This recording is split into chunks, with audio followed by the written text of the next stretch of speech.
The most widely published book in human history reveals that we are created in the image of God. Throughout our human journey, each encounter is an opportunity to see the shared humanity in ourselves and others. Regardless of one's views on religion, each experience and each story weaves us together towards a common path. A path of transformation, a process of growth and understanding, a recognition that, at our core, we share a common destiny. What does the search for truth really mean in our lives?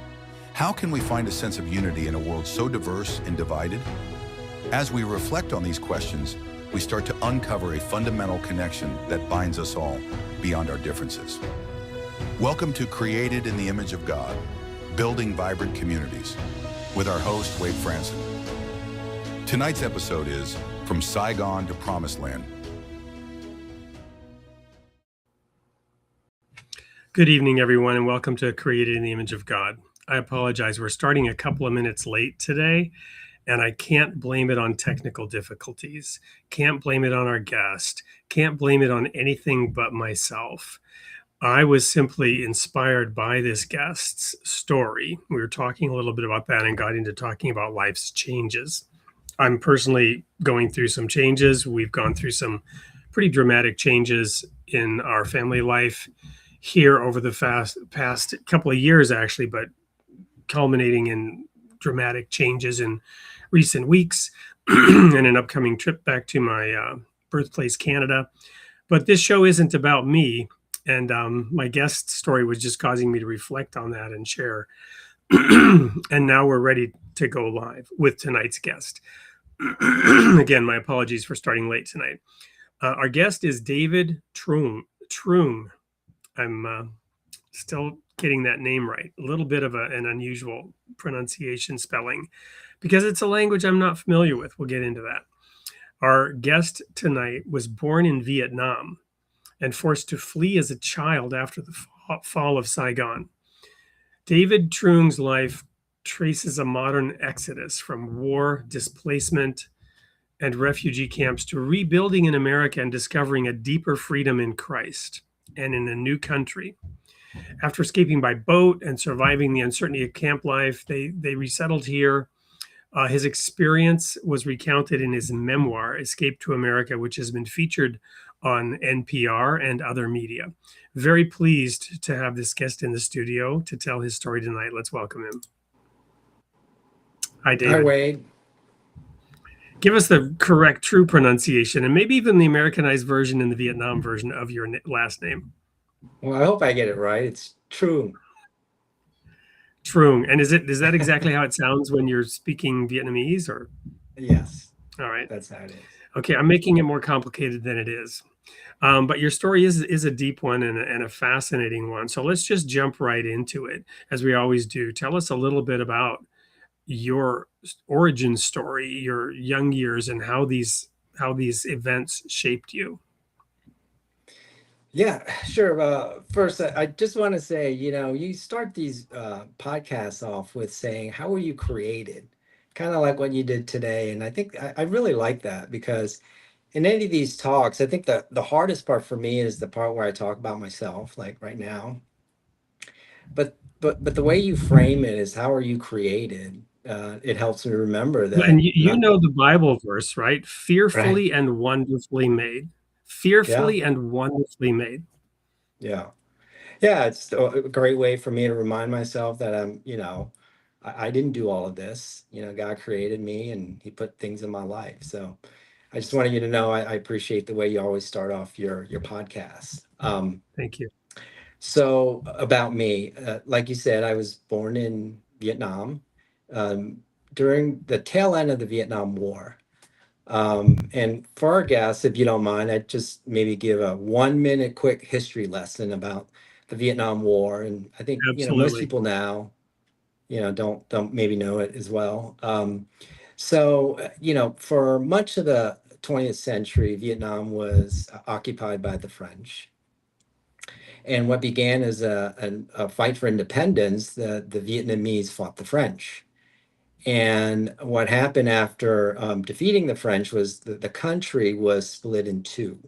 This is around the 50s after a battle in 1954. And so there's the North, and then there's the South, North Vietnam and South Vietnam. And my family is from the South. We were from Saigon, but my father, and he's from the South, he's from a family of rubber plantation owners. But he had siblings who were older than him that went to fight in the French War, but they stayed in the North and they were in the communist North Vietnam, right? So I bring that up. It's the context of this story, and it's somewhat familiar, I think, to people because it's like the Civil War. It is for Vietnamese. It's a civil war, and so brothers indeed fought against brothers, right? Um, so after the Vietnam War, well, in '72, the U.S. pulled out. And then in 1975 was when the war ended, meaning the fall of Saigon. And when it ended, my father, who is an Air Force officer in the South Vietnamese Air Force, had an opportunity to evacuate with the US and take our family. But he decided not to do that because he had extended family, his mom and other siblings, and the culture is a type that, you really take care of that big family. It's not just your family, it's the bigger family. So anyway, he decided to stay, and right away he knew that was a mistake. So between 1975 and 78, my parents did everything they could, to escape because it was treason against the new government to escape. So you were breaking a law. And so they didn't want you to do that. So you had to escape. And then, after failed attempts, the hardships and the victories that came with that escape, we eventually got to the United States in 1978, Northern Virginia. We resettled there. And then, wait, from there on, my life was pretty ordinary. I grew up in a suburb, went to high school, went to college. And now I still live about ten miles away from where I came over more than 50 years ago. I'm a father of two little boys under 5. Um, we are we go to a church that I helped establish in 2007. And I've done a pretty good job of living, an ordinary life. But then, but then sometimes I look at my life and it's not so ordinary because of the things that I alluded to, right? Just the escape and the memories of that. And I'll just end my intro with this.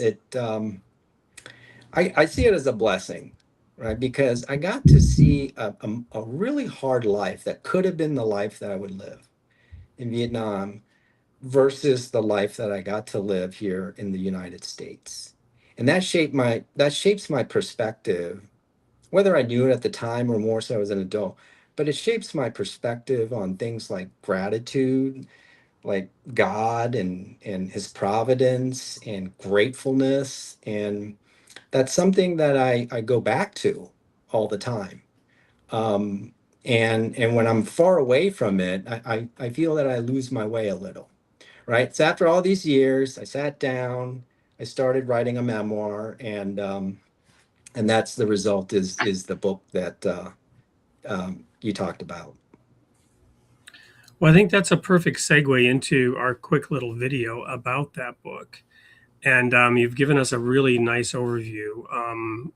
There's so much there to unpack how all these things affected you and shaped you, which we'll do right after we show this quick. I often call it a commercial break. It's not really a commercial break. It's um, a video montage about you and your book. Here we go. When the Vietnam War ended, a handful of Vietnamese were evacuated with the remaining U.S. forces. Many more were left behind. One family now faced a future without freedom, without certainty, and without hope. So they made an impossible choice. Escape to America tells the true story of a family's flight from communist Vietnam and their dangerous journey toward freedom. They crossed open seas as boat people, facing fear, hunger, and the unknown. They survived refugee camps, separation, and countless sacrifices along the way. Yet through every hardship, they carried something stronger than fear: faith, love, and the determination to keep moving forward. This is a story of resilience, gratitude, and the people who helped make a new beginning possible. Escape to America, available now on Amazon.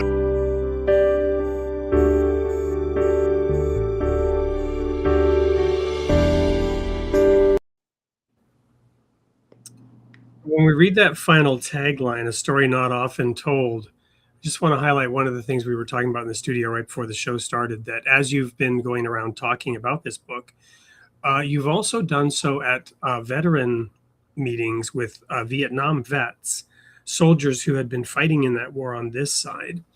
And I kind of want to start there and just tell me a little bit about that experience, because you mentioned, this was new after all these years to engage in a dialogue conversation and meet some of these people. Yeah, happy to. So when I wrote this, it's for my family, just our story, and for my little boys to know about his grandparents.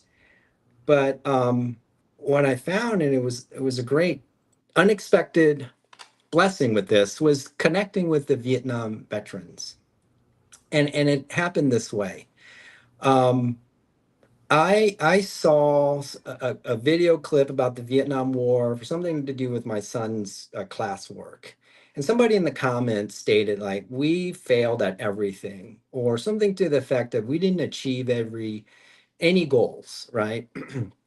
So it dawned on me that the Vietnam War, you can never say it's worth it or it's not worth it for the loss of lives, right? But what I just felt was good came out of it.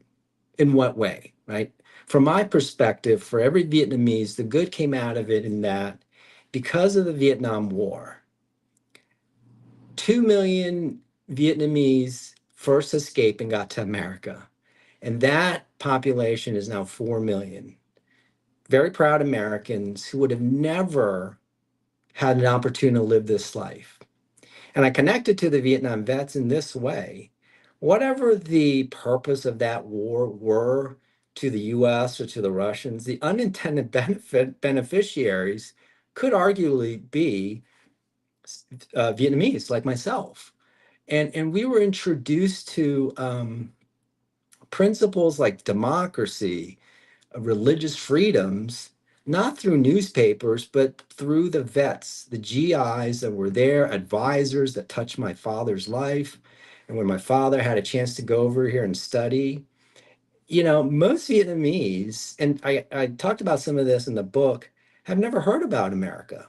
They don't know about New York skyscrapers and all these great things. And really, that was the introduction to what democracy could possibly be. And they were delivered by Vietnam vets. So I was really compelled. I wrote to them and I said, hey, can I come and just talk? And I just share with you is that I don't want, and if they're dying off, I don't want them to leave thinking they fought a war that meant nothing, that they were unsuccessful, that they didn't achieve anything. So that was the message. I just wanted to tell them, that's what they did for us. So that was a great blessing. Hey, wait, I think are you on mute? Sorry, I was on mute. So that's a great vignette, and I'm glad I asked that question, because as we were talking earlier about this, and you mentioned 72, I was reflecting on the fact that I was in a very zealous sect of Christianity that was very involved in prophetic interpretation. And there were radio shows at the time, very popular, number one in America by our denomination, that talked a lot about prophecy. And the thing I remember is that this was a sign that the pride of her power, which is a phrase from the Bible, I will break the pride of her power, talking about America. And so the narrative was, we've won our last war as a nation. And from here on out, it's all downhill and various prophetic interpretations. I don't even want to go there except to say that today, my view of America is America, and these are historical facts. America was behind the establishment of the League of Nations.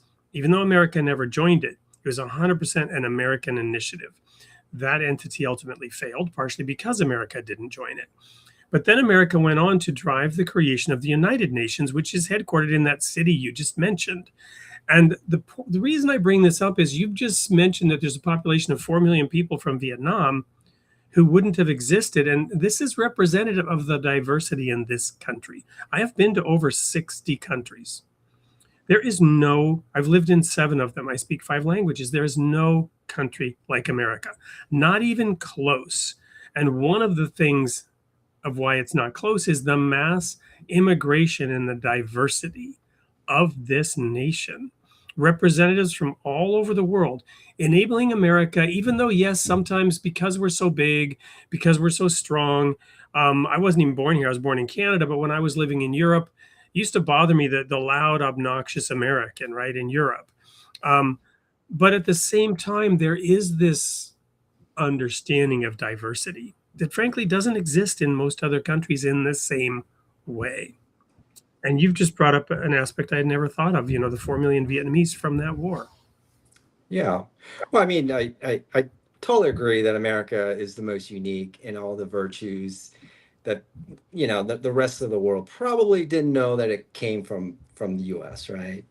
And yeah, so back to, with the Vietnam vets, again, I just wanted to, I didn't want to change the narrative, right? The Vietnam War has had its narrative, and frankly, it's probably correct, right? I just wanted to add to that Right. narrative, Well, and this was the next point, really. So part of,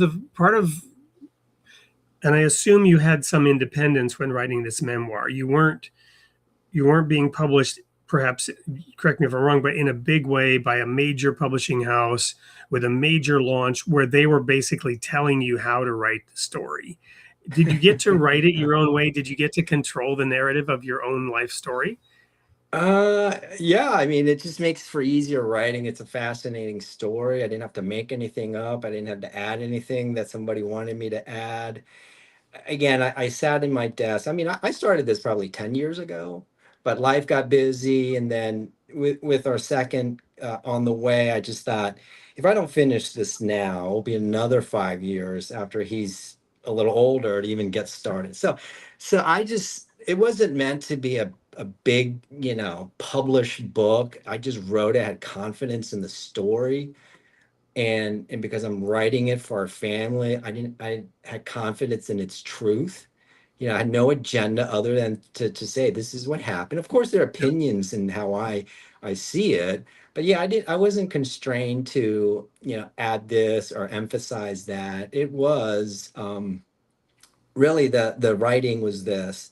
I've always told the story in my head and how I wanted to tell the story, the arc of it, right?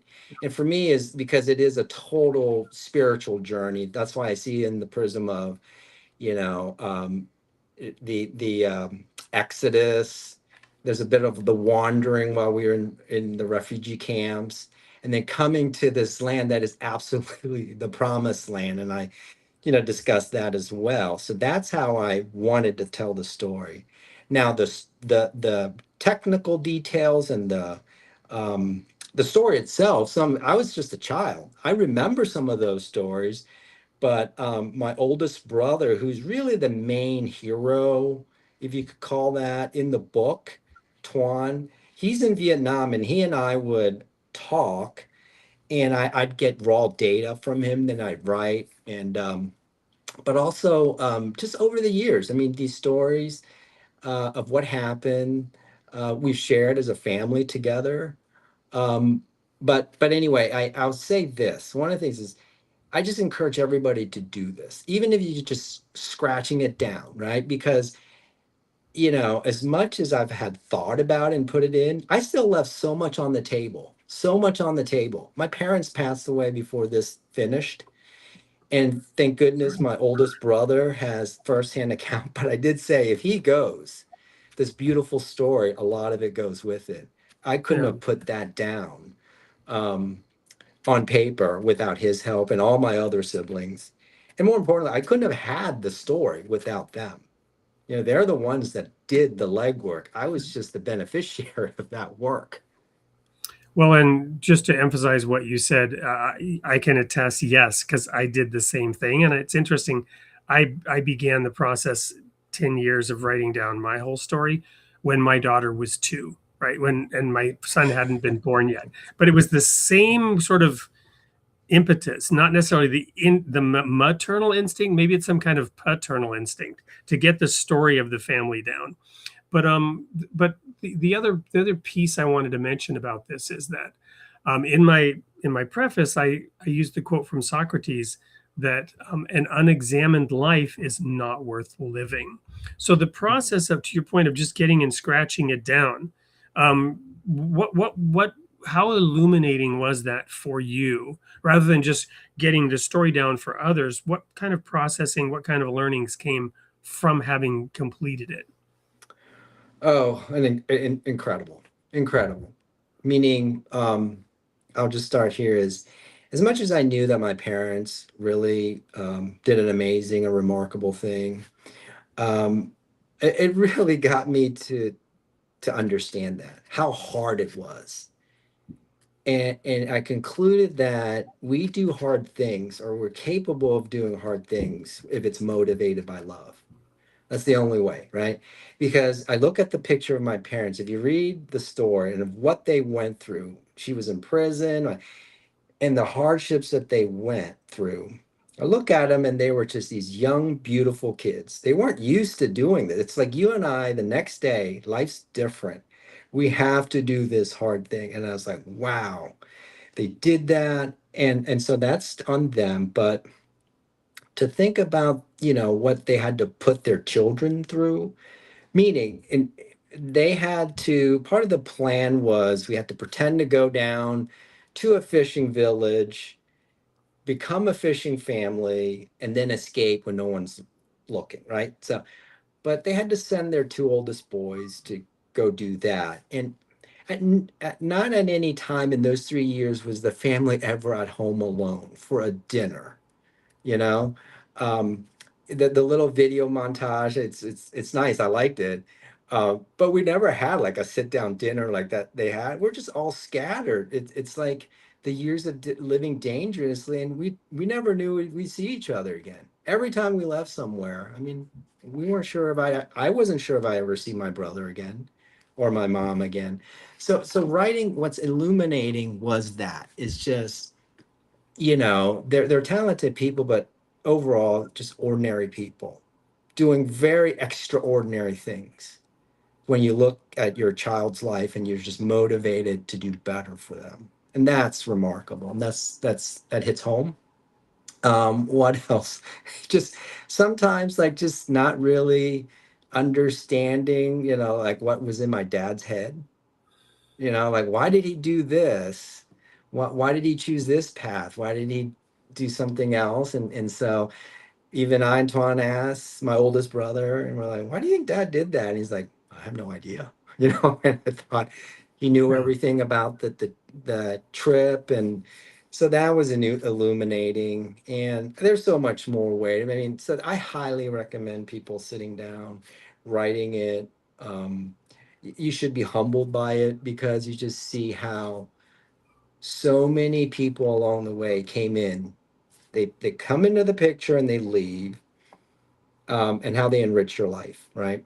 So one thing that's illuminating to me, and the last one I'll talk on this point is this.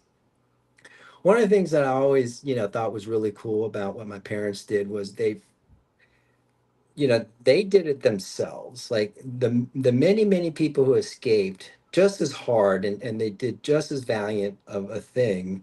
My parents decided we were going to make this like a family project.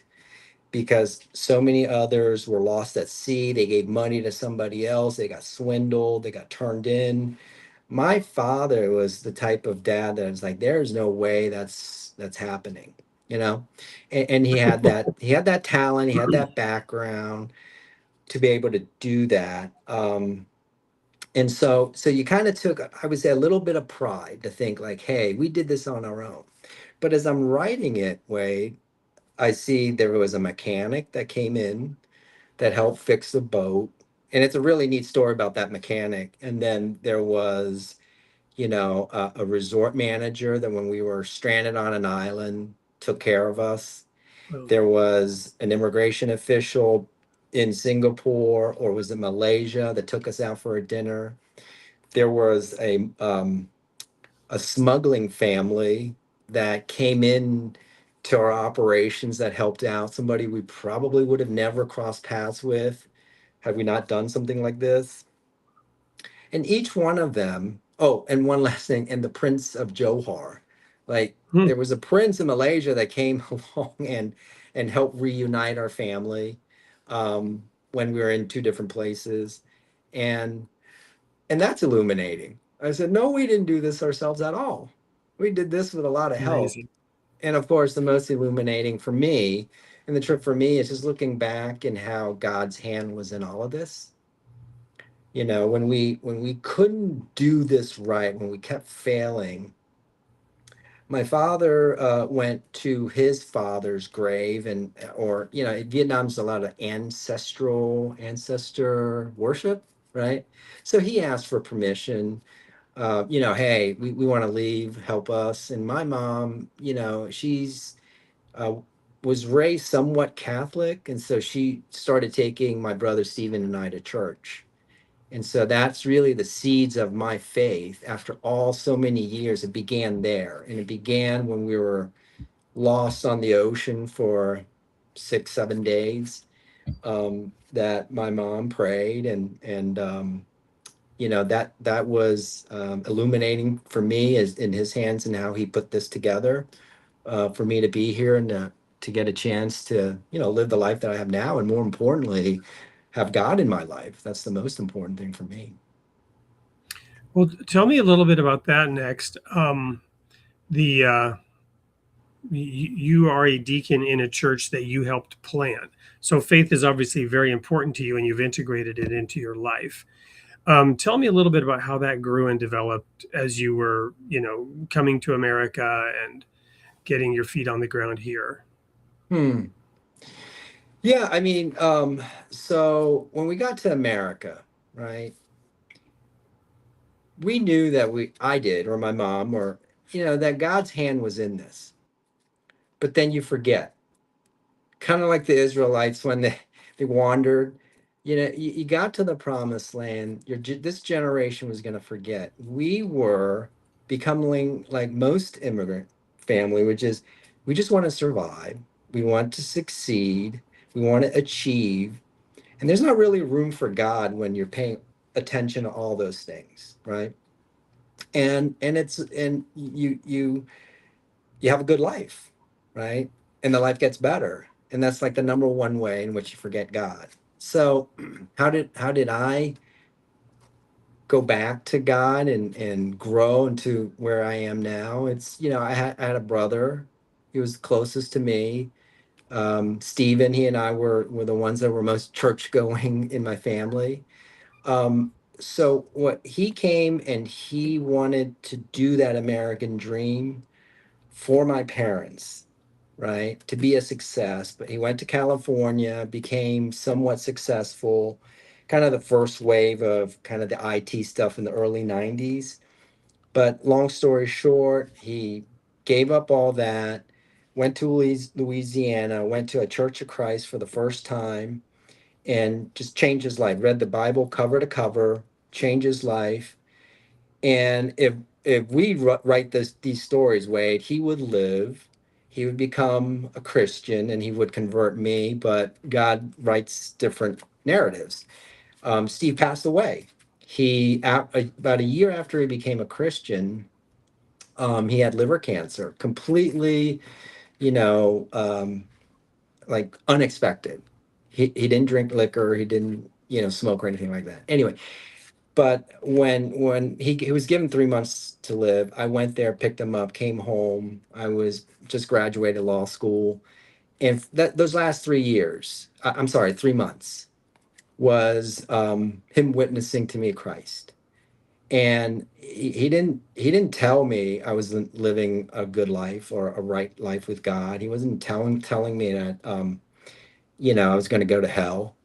But he showed me a faith in a God that didn't heal his disease. He showed me a faith in God who let his body writhe in pain day and night, right? And I had to, for me was, and he took me to church. And so it had to be something that became my own faith, right? But so in his passing that's the pivot. That's what changed everything, for me. But still, that doesn't mean you go on a glide path. There's still many, many bumpy roads, and Well, and certainly, his own life was a testimony to that. To your point, it's not the story as we would tell it, and the story could be then told differently about how everybody lost faith in God and blamed God, and obviously Christianity didn't help him, survive the cancer. yeah, Um, but Christianity, or his belief, whatever we want to call it, um, helped in other ways for yeah, him and for his soul and for his eternal life. And yeah. And I refer to as that's the last gift my brother gave to me on this earth was my faith, and well, I want to go back to another point and broaden this out. And the other point is story and narrative, right? When you started writing your story, you wanted to tell the true story, keep the facts right, and tell it the way you perceived it, the way you right, realized it, the way you understood it. When we use the word narrative today, I could go look up the dictionary definition and probably should, but the way it's used is often meant to indicate some kind of spin, a story that has been crafted with an agenda, right? mm, So your story could have been crafted around the current hot topic of immigration. You yeah, follow me? yeah, Your story could be co-opted by this ideology or by that ideology around the topic of immigration. But the true story is richer, more complex, more nuanced than yeah, any of those narratives we could spin around it. And so was your brother's story. yeah. No, that's a great point. And it's happened in that way, meaning, after I wrote this, I feel like both sides of that immigration discussion is pulling at it. And I said, that's fine. I mean, and it's easy for me is I just told the facts, right? And this is what happened. And you can take it from, and that's a good way to, for me to think about this story. Not just trying to answer or comment. One last thing, which is the book and the story about how we got to America didn't talk about what I just talked about with Stephen. It didn't talk at all about me and my faith. In fact, I came on this show because I wanted to at least explore that part because when I go to NPR or library, it's not really and I just wanted to be You're not respectful. witnessing for Christ on NPR. What? Yeah, yeah, and I'm always respectful. But so when I wrote the book, first thing was I actually made a deal with myself that I wasn't going to talk about me. It was not going to be about me. I had to include a couple of things, but it was going to be about my family. It was going to be about Yeah. my brothers, the heroes, right? And it wasn't going to be quote unquote a religious book or a Christian book. But even though I talk about it freely, the facts, Christians read it and they understand it from a Christian perspective. And it did this in this way. It's like the story is not mine. The story belongs to my family. And each one of them should have the ability to write their own narrative, right? As to what it means to them. I can't put what it means to me on my family in that. That's, out of respect. What I hope is I can write the Wonderful. baseline and they write their own chapters to what this means. And maybe one day I'll write, this about Steve. I won't write about myself. I'll write about Steve, right? So I think that's in its purest and its most reflective of what God did with that story, right? I just lay out what happened and people can take from it the virtues or whatever it is, right? So I hope that kind of answer your question or hits Oh, that mark. totally. I mean, and I'm actually very inspired by it. I'm inspired by, there's this joke about the Buddhist retreat, right, where people are going to meditate and become detached and reach nirvana. And the joke is, it's all fun and games until somebody loses an eye. And you can not realize what's being said if you don't see that in writing. It's not the word EYE, it's the word eye. Somebody loses an eye. And you took the eye out of the story. Yeah. You tried to remove yourself. I did the opposite, right? It's my trilogy is all about me. It's the Wade show. Different purpose, but I'm in awe and I admire what you did. It's awesome. Thank you. And the other thing I wanted to then bring up is that I just had last week on this show a scholar, Gary Rensburg, who talks about the Bible as literature. I don't know if you caught that episode, but his thesis, and he's an eminent scholar, and he has adequate proof of this to document why he believes this is true from a literary and linguistic critique perspective, that many of the books of the so-called Old Testament were actually edited and redacted under David and Solomon. That all the pieces of the story, from Noah, Moses, the books of Moses, to whatever degree Moses did or didn't write, some of it, he clearly, the story about how Moses died and didn't get into the promised land and that Joshua succeeded him after his death. Obviously, Moses didn't write that because he would have been dead, right? But so somebody did. But all this stuff was woven together into a narrative that supported the national narrative about the history of Israel. But he doesn't use that then to sort of trash it, that this was a fabrication about the history of Israel, because he shows how, look, what people would document the sins of their kings, not as a glorious thing, right? Yeah. But as a shameful thing. And even Jacob, where we get the name Israel from, his name means heel catcher, and he was a deceitful young man. Yeah. Right? Yeah. This is not how you would document it if you were trying to spin a narrative, right? So I just find it fascinating that you took that approach, because I also tried to use the Bible as a kind of a guide of how would you tell a story when I told my own, right? Warts and all. Don't hide the things. Don't pretty it up. Don't embellish. Whether they did or not embellish, I don't know, but it doesn't seem to me that it was embellished when it's proof when you see all that. David's sin of Bathsheba and then sending her husband to the front lines so that he would be killed. This is not, and he's not doing so because he's a mighty, mighty warrior. It's a shameful thing. Anyway, sorry for going on that tangent. But, no. I appreciate that. I mean, I enjoy talking about the Bible, and I get a chance to do it on here. Yeah, I mean, when you open up the Bible and you read it, I agree 100%. There's stuff that's like, whoa, that's in the Bible? You think it's supposed to tell you, and no, that's what happened. He doesn't condone that act. He's just telling this is what happened.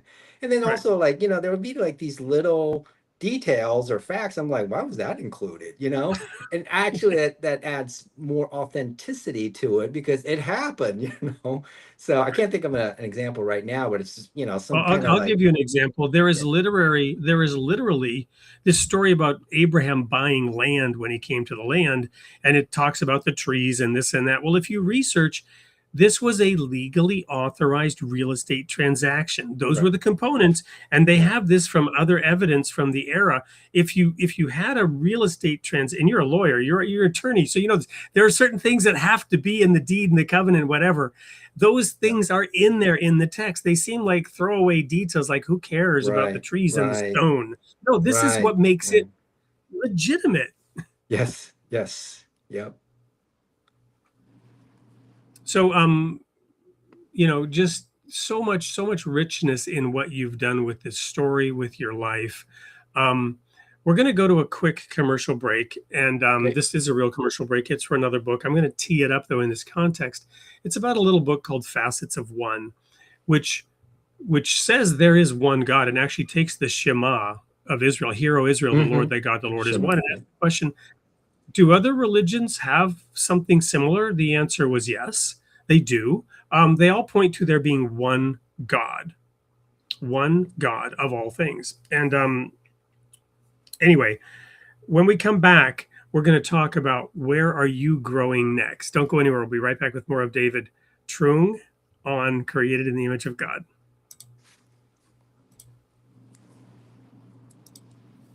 In a world where religions often talk past each other, what if we just sat down and listened? Facets of One is a simple devotional, bringing together scripture from the world's faiths, centered on one truth: God is one. From the Bible to the Quran, from Krishna to Christ, each voice speaks in turn, without argument, without division.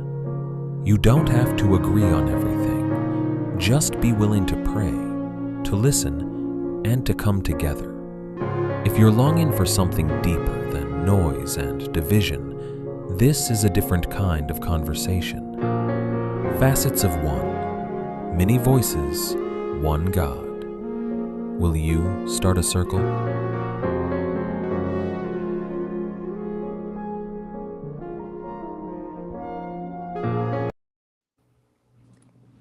Welcome back to the Created in the Image of God. We're talking to David Truong, who survived a boat journey from Vietnam to America with his family, rebuilt his life here, wrote a story honoring that family, telling it in such a way that it wasn't about him. The whole family was honored. We've been talking about story narrative, the stories of the Bible. What I'd like to do now is, as we always do on this show, where are you growing next, David? What's on the horizon with all this experience and at this juncture in your life? What are you up to these days, and where are you going? Okay, great. Well, first, where am I growing? And I'll just speak from the heart. Is where I try to grow is, my faith in God, my worship, that it's genuine, that it pleases God, um, that I do, the hard things like forgiveness, mercy, thinking about others, like just the everyday grind of being a Christian, and being an example for my family, my children. That's always where I'm growing, or what I want to grow with the most, right? As to other things relating to maybe the work here, or um, the book, it far exceeded my expectations.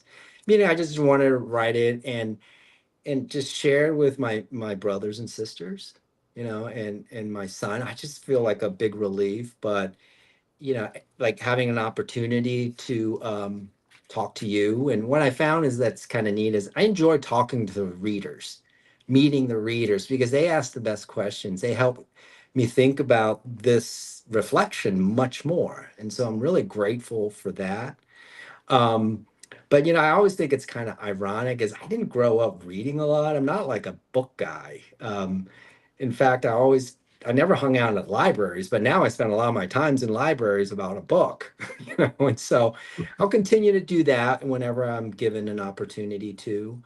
But then one other area that I'm really excited about is, I'm not on social media, but I recently started a Substack, and it's just motivated by pretty simple. I'll just tell you how I came about is through my years and years of being a Christian, I come across this a lot, that people have been hurt, or, just somebody acted in a way that, impeded their faith, or somebody, or a church service. And I understand. They're probably right. There's probably a lot of those accounts. But I always said this, I was like, I just wish they met the Christians that were in my life. And here's kind of the paradox, or the rub is, they're always they have it as an ambition to live a quiet life. Their great deeds are hidden from view, but they have eternal impacts, right? And so I realize how blessed I am, is because I can sit down and just start writing off about people of that, what I just described. A man named Rick, who, just, was 11 to God's kingdom, who made others right, and a Vietnam vet that I just met. He was a dust off pilot, and he and I have lived together close to each other for 55 years. I was born in Vietnam when he did his tour of duty. When he came back and I came here, we lived 10 miles away from one another. And finally we met when I did that presentation, and we had lunch. He's coming over, and his life is remarkable, and we never would have known, right? So what I'm getting at is, it's so lovely to write about these, because they will never shine the light on themselves. But I'm not shining the light on themselves so that they get credit. They don't need it. That's not the purpose. I just want other people to know. If I'm blessed with this, I feel bad that somebody didn't run across a Pat, a Rick, my brother. I want to share that with them, right? And my kind of paradox is, I don't want to be like, out front. I like being the quiet, Levin as well. But so that's okay. I'll keep writing. I'll probably get like 20 subscribers, so I'm not gonna have to worry about Now, how will people find this Substack? it's called What's the it called? Levin. The Levin. Yeah, the Levin. All right. So I've just posted it. It will go out on all the channels so that they know it. David Truong, Substack, the Levin. Did I get your name right there? Yeah. Hey, and wait, I think you had a piece in this. When we first talked, you kind of talked about that same exact concept. This is what you're doing. The hidden Levin, right? Yeah, the hidden Levin, Matthew, 13:33, yeah. right? Where I want to go with this is, we were talking right before the show, and the reason the show started 3 minutes late was I was talking about this thought, this inspiration, that God constructed everything such that his love flows to where the growth is. And I started to value, I'm not going to try to unpack that right now. I'm just going to say his love flows to where the growth is. But this gets down to attitude. You can call it faith, but it gets down, you can call it an attitude of gratitude. It gets down to attitude, because you mentioned you wish people would have met this kind of Christian or that kind of Christian. There's this old story about, this old geezer who was sitting outside this little town, let's call it Normalville, US, back, 100 years ago, when people would travel in wagons, buggy and wagon. And this family came to his town, and they were all packed up. They were moving from the other town, and they were like, "Hi, how you doing? We're looking for a new place to live, and we're wondering if this town might be the right place." And he says, "Well, what were the people like in the town you just left?" And they said, "Oh, they were horrible. They were nosy. They were obnoxious. They were this, they were that. We couldn't stand them. That's why we're leaving." And his response was, "The people here are like that too. You should move on to the next town." Right? And the point being, your attitude, and it's this simple thing: glass half full, glass half empty. Or there was years ago the movie The Secret, where they try to make it about money and success. It's not that, but God's love flows where the growth is. Where, Jesus said, "My Father works and I work," and work is a kind of worship when it's done in service to others. And Yeah, that hidden leaven, celebrating the good in other people, celebrating the God in other people. Sorry Yeah, for that yeah. tangent, but I was No, inspired it's by, good. the way that you're approaching all this. Yeah. Well, thank you. So I've shown where they can go read that. Hopefully it will grow. I'm looking forward, to actually following up and looking at this book more closely. I've not read it. Uh-huh. Full true confession here. Um, but um but I'm even more intrigued after you talked about it. So Yeah. is there anything else you wanted to add, or should we look at a couple of audience comments here? Sure. Let's look at the audience comments. Yeah, usually this time we take questions or anything like that, whatever works. I mean, Yeah. I can talk more about God anytime, or whatever's good for your show. Well, there's not a ton of comments, which I'm going to take as an indication that people were listening intently Yeah. and fascinated. Um, I'll pick one here. First of all, this is just from Facebook when you were talking about the story. Glory be to God for the praise that you got that's coming in from faith, or the journey that you were able to successfully, with God's help, get through that. This one is from yesteryear, the American dream, more or less. How do you feel about that narrative in your story? We talked about immigration, but how do you feel with this sort of meta message, the American dream, which you know we live in a different age than when that was accepted and acceptable. Yeah, I mean, the American dream is, to me, is, what I've always understood as freedom of religion, freedom, to make choices how you want to live your life. And that's what really my parents sought. Like, I look back and I say, okay, I know they did this for us, but what is it that they really were trying to do for us? And I think it's this, which is they just wanted us to live in a life where we had choices. And that's choices to do, to make decisions. That is America more than anywhere else, right? That it's almost the definition of America. Yeah. Um, and I see that they accomplished that because all their children had a choice. We all chose different paths, different things, and one of the things that most people that read the book, well, actually two things. And kind of a compliment is that this is a Netflix series. You should do it. I'm like, they don't hand out pilots or Netflix on each corner. It's like impossible, right? And then the second thing was, um, in writing this, was anyway, they asked for an epilogue. Because where's Tuan? Where's two? Where's all these people? Yeah. And I purposely left it out because I didn't want to tie this journey or what my parents did and their success to what we did. So let's say, an epilogue of somebody that's kind of not doing, he's not a doctor or whatever it is, then that shapes like what that's, and I'm like, that's not what it's about, and the epilogue is, it's just gonna, people are just gonna see, oh, they were successful. I think people just want to see that everybody's okay, but that's one of the reasons that I kept that out. Um, because the Well, it's American dream, it's it's also just the fact that people could really relate to the way you explained the characters. They got yeah. to know those people and they wanted to know more. What happened to them? Yeah. So I would say, for me, I am living the American dream.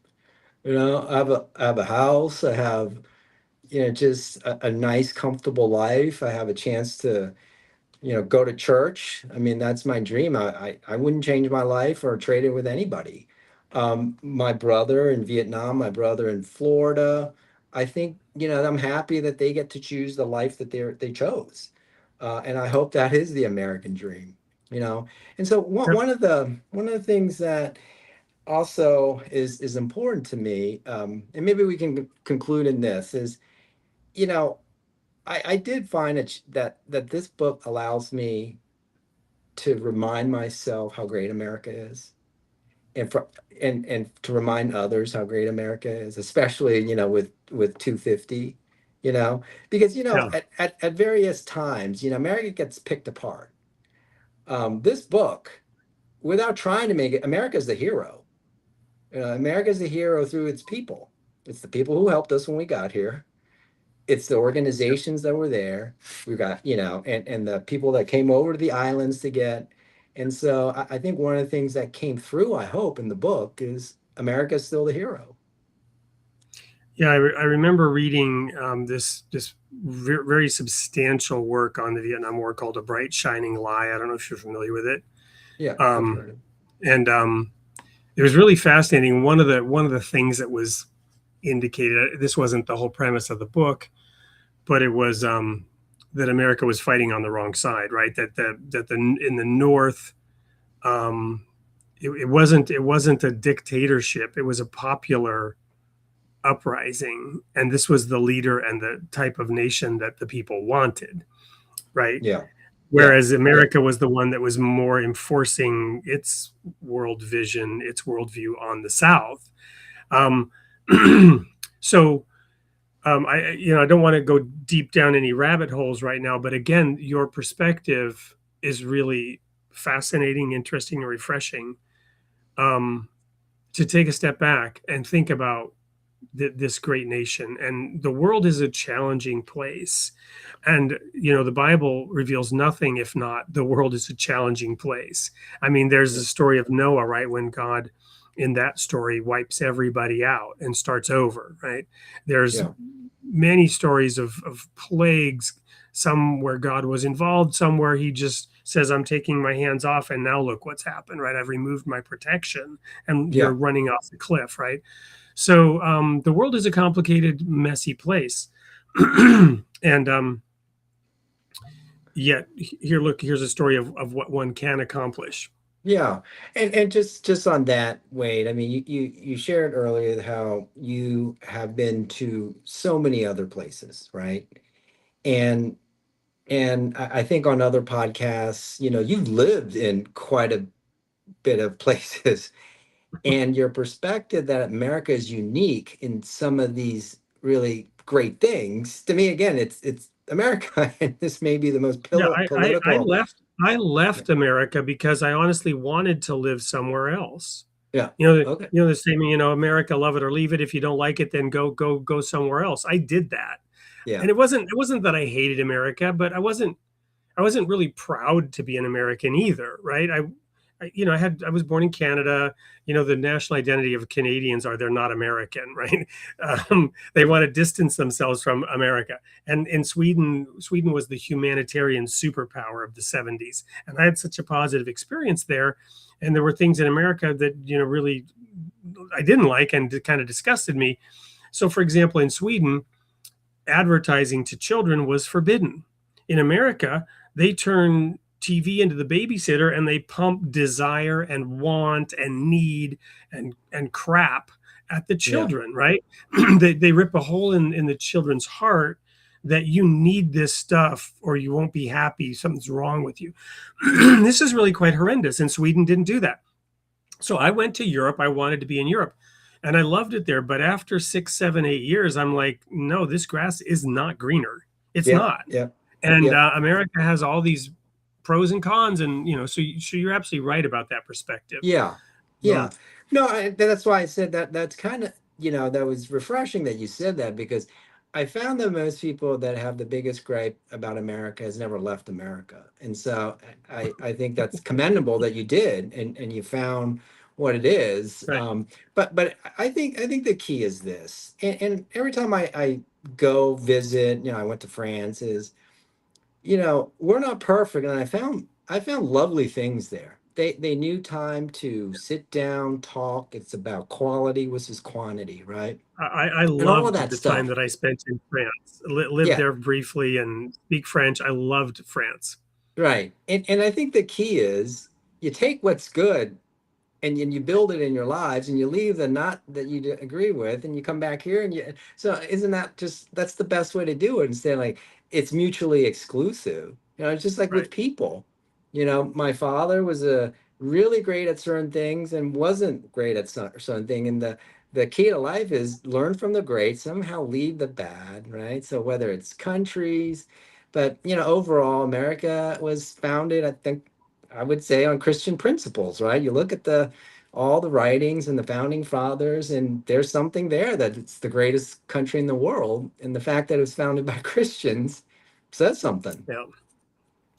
Well, and we're going to just do at least one more. I've been kind of wanting to share this with you, just so we get this person's question, because maybe others have it. Out of curiosity, do you ever visit Vietnam anymore? There are areas that are just beautiful. So I have not been back, right? So I'm still from the old school. They're the enemy, and I'm kind of naive on that. My brother lives there half of the year, the one that actually worked so hard to get out of Vietnam. So I think it's just, I just view the U.S. and it's home. Like I don't have that connection to Vietnam, and maybe that's something I need to work on, and I will. It is where I came from, but I don't think of Vietnam with some pull, and maybe that needs to change. And so it's a tourist place, right? And I'm like, well, there's a lot of other tourist places I want to go before I go to Vietnam, right? Yeah. So I think so it's not anything that I'm opposed to going there. I just haven't had the desire to go there, because I'm home here. I miss here. I vacation here. But and really an easy explanation is also I'm not like a great traveler. I stress out, and it's out of my control. So that's probably the easiest answer. Well, Um, who yeah, who could blame you for those early years? You maybe yeah, have some, going to visit with the veterans who, there's the whole post-traumatic stress disorder. There may yeah. be that in the mix there too somewhere. Yeah, I mean, I almost made it there where my siblings and I retrace our steps, right? Back to the island, and the last leg was to Vietnam.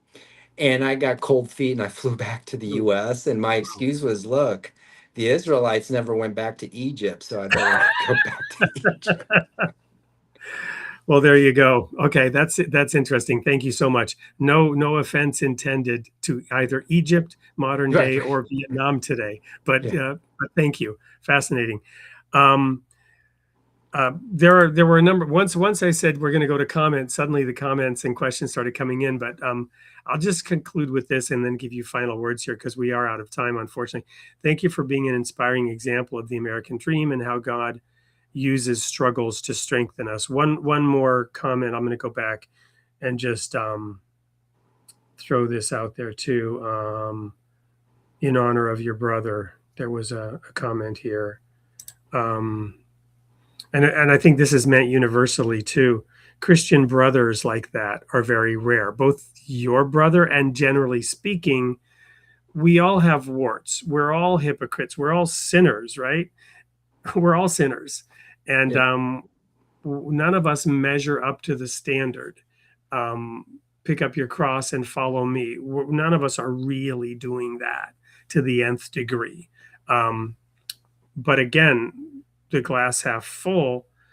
And Jesus said in Matthew 7, verse 1, do not judge. Whatever standard of judgment you use, that's what's going to be used against you. I often reflect on how people can be very judgmental of those who claim to try to follow a holy path, right? The minute you declare that I want to walk the straight and narrow, you set yourself up. You're not necessarily yeah, throwing stones at anybody, but many yeah, people feel that stones are being thrown, right? yeah, Because Jesus said the darkness hates the light, yeah, and that you yeah, turn the light on, the darkness flees, and the darkness wants to come back. And so the point is, it's easy to critique somebody who's trying. Everybody yeah, can be a Monday morning quarterback. Jesus says, don't do that, because however you judge others, that's how you will be judged. yeah. Yeah, and we're supposed to be encouragers, right? So you just encourage people, even those you don't agree with. And most, if you a lot of times we sometimes draw the line, oh, but it's righteous judgment. I have to admonish. But how many times does that really come up? Versus you have, There's a narrative. yeah, There's a narrative what, for you. right. Yeah. Whereas you just have every day of your life many opportunities to encourage somebody. And so I'd rather spend time and effort on that than maybe going around telling people they're going to hell. Well, thank you, David. This has been very inspiring. Final words as we close out tonight's show. Oh no, thank you, Wade. I mean, I really support what you're trying to do here, and I appreciate the platform to talk about this story in the context of what it means the most to me, which is my faith in God, Christianity. So, I just think that these are a blessing, and I have you to thank for that, and enjoyed spending the time with you for this last hour plus. Well, there just one last time, Substack 11, but I'm also going to put up here the title of your book here at the end, Escape to America, right? That's right. And then I have only two things to do left tonight, real quick. First of all, the tagline, which is you are created in the image of God, and God loves his creation. And then the sneak peek for what's coming up next week. David, I hope that you and I can connect offline, talk about other things we might do with what you're doing with the Substack. I will be sharing on my Substack what I've learned from you tonight, and then I can link to yours and promote that. So we'll connect on that afterwards. If you want to just stick around after the sneak peek. For everybody else, here's what's coming up next week, and we will see you there. Thank you, everyone. Next week on Created in the Image of God. Sunday, July 5th at 7 a.m. U.S. Central Time. Host Wade Franson interviews Tremper Longman III, Old Testament scholar, theologian, and author. He reflects on the wisdom, complexity, and enduring relevance of Scripture and how the Bible continues to speak to modern questions and challenges, from ancient texts and theology to a deeper understanding of faith, truth, and faithful living. And then on Tuesday, July 7th at 8 p.m. Central Time, host Wade Franson interviews Jennifer J. Wiseman, astrophysicist, author, and science communicator. She explores the wonder and mystery of the universe and what scientific discovery can teach us about life, purpose, and faith. From distant stars and galaxies to the deeper questions that inspire awe, curiosity, and reflection, join us live this week, Tuesday and Sunday, Created in the Image of God.